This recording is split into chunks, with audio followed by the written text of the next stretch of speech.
سبز گنبد والے اعوذ باللہ من الشیطان الرجیم بسم اللہ الرحمن الرحیم اللہم صلی علی سیدنا محمد وعلی آل سیدنا محمد بیعدد کل ذرۃ میں آتا الفمرت۔ آج کا میرا موضوع ہے اگر مصطفیٰ صلی اللہ علیہ وآلہ وسلم نہ ہوتے تو کائنات بھی نہ بنتی، اور ہمارا اصل لیڈر کون ہے۔ آج ہم ایک ایسے عظیم موضوع پر بات کرنے جا رہے ہیں جسے سمجھنا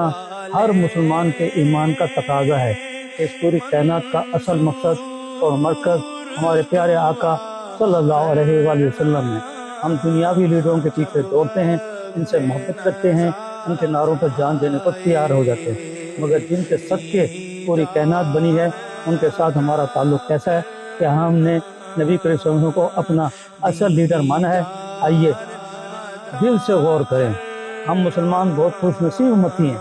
ہمیں اللہ کے محبوب جو حبیب خدا بھی ہیں امتی میں پیدا کیا، جن کی وجہ سے ساری کائنات بنی۔ اگر نبی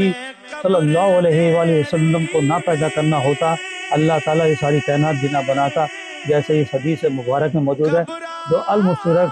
جلد سوم صفحہ نمبر 785 786 حدیث نمبر ہے 4227، حضرت عبداللہ بن عباس رضی اللہ عنہ سے روایت ہے۔ کتاب ہے باب قیامت سیرت رسول عربی صلی اللہ علیہ وسلم۔ اللہ تعالیٰ نے حضرت عیسیٰ علیہ السلام کی جانب وحی فرمائی کہ اے عیسیٰ، محمد صلی اللہ علیہ وسلم پر ایمان لاؤ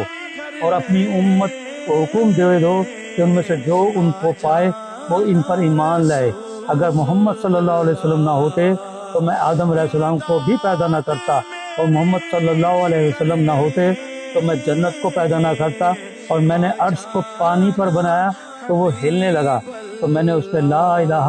الا اللہ محمد رسول اللہ صلی اللہ علیہ وسلم لکھ دیا تو وہ ساکن ہو گیا۔ اس حدیث سے ثابت ہوتا ہے کہ اللہ تعالیٰ نے حضرت عیسیٰ علیہ السلام کو فرمایا محمد صلی اللہ علیہ وسلم پر ایمان لو، جبکہ اس وقت ہمارے پیارے آقا صلی اللہ علیہ وسلم دنیا میں تشریف بھی نہیں لائے تھے۔ تخلیق آدم، جنت، جہنم سب کچھ آپ صلی اللہ علیہ وآلہ وسلم کے صدقے میں ہے۔ عرش بھی تب ساکن ہوا جب محمد صلی اللہ علیہ وآلہ وسلم لکھا گیا ہے۔ یہ ہے اصل مقام ہمارے پیارے آقا مصطفیٰ صلی اللہ علیہ وسلم کا۔ پھر ہم اس حدیث مبارک کی روشنی میں اپنی قسمت پر ناز نہ کریں کہ اللہ تعالیٰ نے ہمیں نہ ہندوؤں میں، نہ عیسائیوں میں، نہ یہودیوں میں، نہ دیگر مذاہب میں پیدا کیا، بلکہ سب سے بہترین اصل مذہب یعنی اسلام، یعنی امت محمدیہ صلی اللہ علیہ وآلہ وسلم میں پیدا کیا۔ اگر اللہ تعالیٰ ہمیں ان کے مذہب میں خدا نخواستہ پیدا کر دیتا تو آج ہم بھی وہی ہوتے، یعنی دوزخی ہوتے۔ تو ہمیں خوشی منانا چاہیے، اور دنیا کو جو بھی مشکلات ہمیں پیش آتی ہیں اس پہ آنسو نہ بہائیں،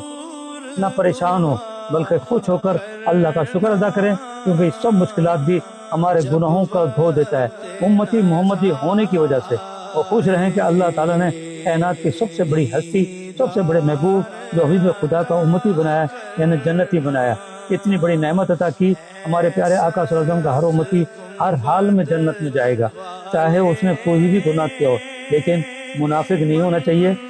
شرک نہیں کرنا چاہیے۔ ہونا تو یہ چاہیے کہ ہم مسلمان بخصوص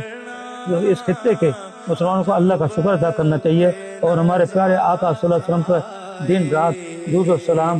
کے نذرانے پیش کرنا چاہیے۔ لیکن ہو کیا رہا ہے، جو درود و سلام پڑھتے ہیں انہیں شرک و بدعت کے فتوے لگا کر درود و سلام سے دور کر دیا ہے، اللہ کی بہت بڑی نعمت حاصل کرنے سے دور کر دیا ہے، جس سے عشق رسول پیدا ہوتا ہے، جبکہ عشق رسول ہی ہماری نجات کا ذریعہ اور مومن بننے کا راستہ ہے۔ جیسے میرے آقا صلی اللہ علیہ وآلہ وسلم نے فرمایا، یہ بخاری شریف کی حدیث ہے، بخاری شریف جلد اول صفحہ نمبر 96 حدیث نمبر 14، کتاب ہے کتاب الایمان، حضرت انس رضی اللہ عنہ سے روایت ہے۔ آن حضرت صلی اللہ علیہ وآلہ وسلم نے فرمایا، تم میں سے کوئی شخص اس وقت تک پورا مومن نہیں ہو سکتا جب تک اس کو میری محبت اپنے باپ، اپنی اولاد اور سب لوگوں سے زیادہ نہ ہو۔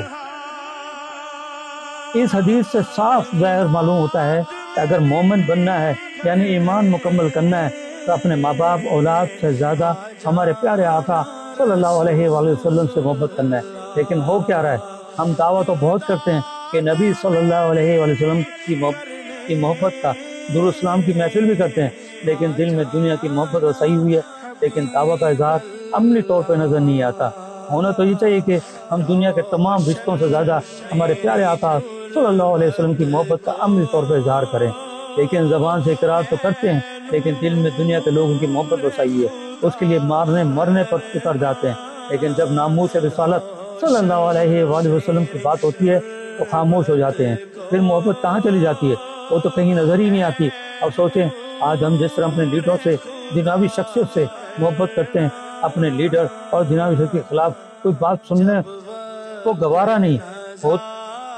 گوارا ہیں، جبکہ تمام لیڈر، تمام شخصیات جو بھی ہیں جھوٹ بولتے ہیں، برائیوں میں ملوث ہیں اور جنابی چیزوں میں بسے ہوئے ہیں، لیکن ہم مسلمان صرف ان کی محبت کو دلوں میں بسائے ہوا ہے اور انہیں کو اپنا لیڈر بنایا ہوا ہے، انہیں کو اپنا نجات دہندہ سمجھتے ہیں، جو اپنے آپ کو ہی نہیں بچا سکتا اور دوسروں کو کیا بچائے گا، جبکہ ہمارے پیارے آقا صلی اللہ علیہ وسلم جن کی وجہ سے پوری کائنات کا وجود ہوا، جو یہی نجات دہندہ ہے، جن کو اللہ تعالیٰ نے رحمت العالمین بنایا، جو پوری کائنات کے عظیم بڑے اور اصلی لیڈر ہیں، انہیں اپنا لیڈر نہیں بناتے، نہ ان کی محبت کو دل میں بساتے ہیں۔ اگر دل میں بساتے تو دنیاوی شخصیت کی تصاویر اپنی فیس بک پہ اور اپنے واٹس ایپ پہ نہیں لگاتے، بلکہ ہمارے پیارے آقا صلی اللہ علیہ وآلہ وسلم کو ہی روزے کی تصویر فیس بک پہ واٹس ایپ پہ لگاتے۔ جب محبت ہی نہیں تو کیسے لگائیں گے؟ محبت تو دنیا کے لیڈروں کی ہے، انہی کی تصویر لگاتے ہیں، انہی لیڈروں سے نہ دین ہے نہ دنیا، بلکہ جو اصلی لیڈر ہے جن سے دین بھی ہے اور دنیا بھی ہے، ان کے روزے کی تصویر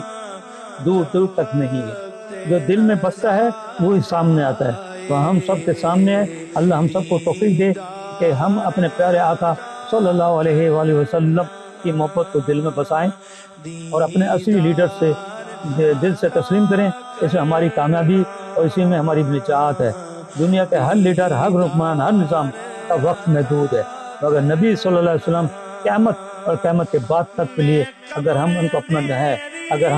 اپنا لیڈر مان لیں، ان کی سنتوں کو اپنا لیں، ان کی محبت کو دل میں بسا لیں، تو دنیا بھی سنور جائے گی اور آخرت بھی۔ آئیے آج وعدہ کریں، آپ صرف ایک ہی لیڈر ہے، وہ محمد صلی اللہ علیہ وسلم، انہی سے محبت کرنی ہے، انہی کا ذکر کرنا ہے، انہی پر زیادہ سے زیادہ درود السلام کے تحفے بھیجنا ہے، انہی کی روزے کی تصاویر اپنے واٹس ایپ اور فیس بک پہ لگانی ہے، انہی کو اپنا لیڈر سمجھنا ہے اور محبت کا اظہار کرنا ہے۔ محبت کا اظہار درود و سلام ہی ہے، اور درود و سلام کے ذریعے ہی محبت کی جاتی ہے۔ اللہ ہم سب کو معاف کر دے، ہم سب کو ہم سیدھے راستے پہ چلا، ان کے راستے پہ چلا جن کا تیرا نام ہوا، ان کے راستے پہ چلا جن کا تیرا غضب ہوا۔ اللہم صلی اللہ سیدنا محمد وعلی آل سیدنا محمد بے دے کل ضرورت میں آتا ہے۔